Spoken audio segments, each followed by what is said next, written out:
పిఠాపురంలోని చిత్రాల్లో జనసేన ఆవిర్భావ సభకు జన సైనికులు భారీగా తరలివస్తున్నారు. 2 తెలుగు రాష్ట్రాలతో పాటు పక్క రాష్ట్రాల నుండి కూడా పెద్ద సంఖ్యలో పిఠాపురానికి అభిమానులు చేరుకుంటున్నారు. అధికారం వచ్చిన తర్వాత మోదీ ఆవిర్భావ దినోత్సవం కావడంతో జనసేన అధినేత పవన్ కళ్యాణ్ ఏం మాట్లాడుతారో అని ఆసక్తి నెలకొంది.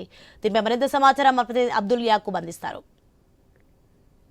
జనసేన 12వ ఆవిర్భావ సభకు మన రాష్ట్రం నుంచే కాకుండా పక్క రాష్ట్రాల్లో ఉన్న మన తెలుగు వాళ్ళు ఇక్కడికి వస్తున్న పరిస్థితి పెద్ద ఎత్తున. ఇప్పటికే సుమారుగా అంచనా ప్రకారం 4 లక్షల పైచీలకు ఇక్కడ సభాస్థలానికి చేరుకునేందుకు వస్తున్న పరిస్థితి. అయితే ఇప్పటికే 2 లక్షల పైచీలకు చైర్లు ఏర్పాటు చేశారు. మరో పక్కన సుమారుగా మరో 4 లక్షల పైచీలకు పక్క నుండి వీక్షించేందుకు ఏర్పాటు చేయడం జరిగింది. అయితే మనం కొంతమంది బెంగళూరు నుంచి వచ్చిన వాళ్ళు మనతో పాటు ఉన్నారు. వాళ్ళు బెంగళూరు ఎక్కడి నుంచి వచ్చారు ఏంటి అనేది తెలుసుకునే ప్రయత్నం చేద్దాం. సార్, ఎక్కడి నుంచి వచ్చారు? సార్, మేము బెంగళూరు నుంచి వచ్చినామండి. మాది ప్రాపర్ వచ్చి మదనపల్లి అండి, బెంగళూరు బార్డర్ మాది ఉండేది బెంగళూరులో. మేము బెంగళూరు నుంచి మధ్యాహ్నం బయలుదేరి రావడం జరిగింది. ఎంతమంది వచ్చారు? సార్, మేము మా ఫ్రెండ్స్ అంతా కలిసి 24 మంది వచ్చినామండి. సో మదనపల్లి కూడా కొంతమంది 3 బస్సుల్లో బయలుదేరడం జరిగింది. మేము బెంగళూరు నుంచి రావడం జరిగింది. ఈ 12 ఏళ్ళు అయిపోయింది జనసేన పార్టీ. ఈసారి మీ అధినేత ఏం మాట్లాడితే బాగుంటుంది అని అనుకుంటున్నారు? సార్, ఇంతకుముందు జరిగిన ఆవిర్భావ దినోత్సవాలన్నీ కూడా మనము విజయం లేనప్పుడు కూడా జరిగిన మహాసభలండి. ఈసారి 100% స్ట్రైక్ రేట్తో విజయం సాధించిన తర్వాత జరుపుతున్న మొట్టమొదటి ఈ విజయోత్సవ సభ కాబట్టి అందుకే దాని కూడా జయకేతనం అనే పేరు నిర్ణయించడం జరిగింది అధ్యక్షుల వారు.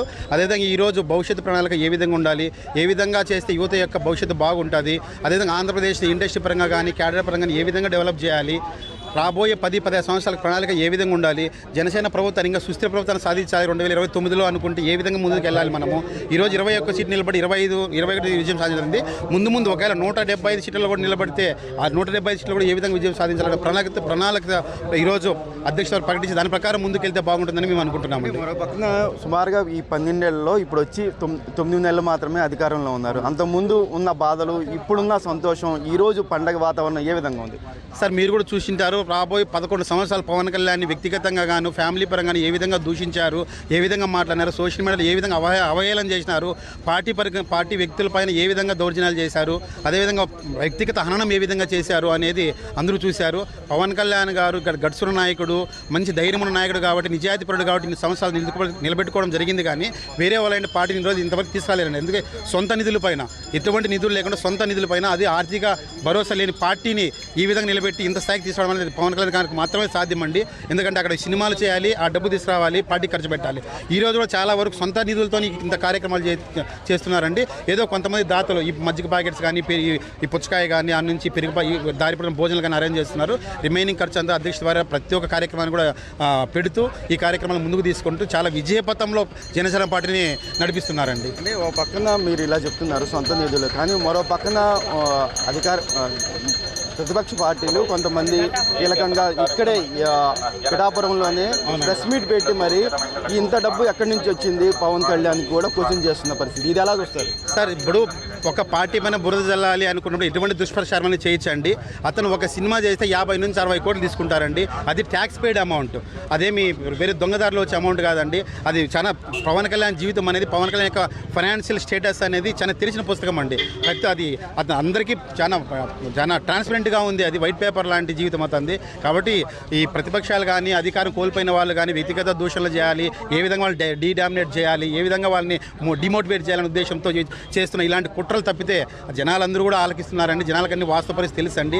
అతను డబ్బులు ఇచ్చేవాడే కానీ తీసుకునేవాడు కాదు. ఎవరు బాధల్లో ఉన్నారన్నా, ఎవరు ఇబ్బందుల్లో ఉన్నారన్నా సహాయం చేసే వ్యక్తే కానీ ఒకరి నుంచి ఆశించే వ్యక్తి కాదన్న విషయం మీకు అందరికీ తెలుసు, మనం చూస్తున్నాం కదా. అయితే ఈరోజు ఫైనల్గా చెప్పండి, ఈరోజు పండగ వాతావరణం, ఈరోజు ఈ పండగ వాతావరణానికి మీరు ఎంతమంది వచ్చారు, ఎంతమంది ఈ ఎంజాయ్మెంట్లో పాల్గొంటున్నారు, ఈ పవన్ కళ్యాణ్ మాటలు విని ఏ విధంగా ఆనందపడుతుంది? ఇప్పటికే మీరు చూస్తున్నారు, జనాలు కాకినాడ నుంచి ఇక్కడ ట్రాఫిక్ జామ్ అయిపోయింది. ఇంకా సభ ప్రారంభమయ్యే సమయానికి, అధ్యక్షుల వారికి ల్యాండ్ అయ్యే సమయానికి ఏ విధంగా జనాలు ప్రోగవుతారనేది మీ ఊహకే వదిలేస్తున్నాం. అది ఎంతమంది వస్తారనేది మనం లెక్క కట్టలేకుండా ఉన్నాము.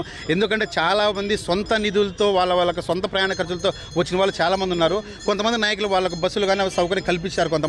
కొంతమంది అభిమానం ఉండేవాళ్ళు, పార్టీ పైన అభిమానం ఉండేవాళ్ళు, నాయకుని పైన అభిమానం ఉండేవాళ్ళు సొంత డబ్బులతో రావడం జరిగింది మాకులాగా చాలామంది. సో సుమారుగా ఈ సభ ప్రారంభమయ్యే సమయానికి సుమారుగా 5 నుంచి 6 లక్షల వరకు రావచ్చండి. సభా ప్రాంగణం సరిపోదు, మధ్యాహ్నానికి ఫుల్ అయిపోతుంది. ఆ తర్వాత వచ్చే వాళ్ళందరూ బయట ఈ ఎల్ఈడి తెరలపైన కూడా వీక్షించాల్సి ఉంటుందండి. మీరు చూస్తున్నారు. థ్యాంక్ యూ అండి. ఇది ఓవరాల్గా చూసుకుంటే ఉదయం నుండి అంటే గత 3 రోజుల నుంచి సభా ప్రాంగణం సంబంధించి ఏర్పాట్లు చేసినప్పటికీ ఈరోజు పెద్ద ఎత్తున ఉదయం నుండి కూడా ఇక్కడ జనసేన కార్యకర్తలతో పాటు అభిమానులు కూడా పెద్ద ఎత్తున వస్తున్నారు. మన రాష్ట్రం నుంచే కాకుండా పక్క రాష్ట్రాల్లో ఉన్న మన తెలుగు ప్రజలందరూ ఇక్కడికి వస్తున్నారు. జనసేన అభిమానులు ఇక్కడికి వస్తున్న పరిస్థితి. ఇప్పటికే సుమారుగా దీనికి సంబంధించి అన్ని ఏర్పాట్లు చేశారు. సాయంత్రం సుమారుగా 4:30 నుండి 5 గంటలకి పవన్ కళ్యాణ్ ఇక్కడికి చేరుకుంటారు. సభని ఉద్దేశించి మాట్లాడతారు. అయితే ఈ పవన్ కళ్యాణ్ ఏం మాట్లాడతారు ఏంటి అనేది కూడా కొంత ఉత్కంఠగా మారిందని కూడా చెప్పుకోవచ్చు. ఇది ప్రస్తుతం ఉన్న అప్డేట్. కెమెరా పర్సన్ కిషోర్తో యాకూబ్.